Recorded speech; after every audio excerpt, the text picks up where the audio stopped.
Welcome back to another technical deep dive here in the debug zone. Today we're tackling a big question and breaking it down with insights from other users. Hopefully this clears up some misconceptions and helps you get the answer you need. So buckle up, stay a little curious, and let's jump right in.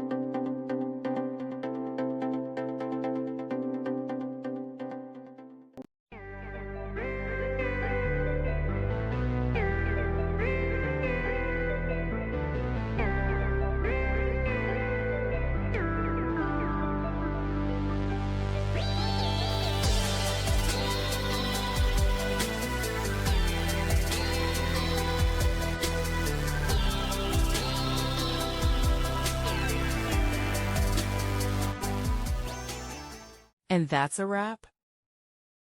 I hope you found the answer you were looking for. If you did, take a second to hit that subscribe button. It really helps out. And let me know in the comments which solution worked best for you. See you next time in the debug zone.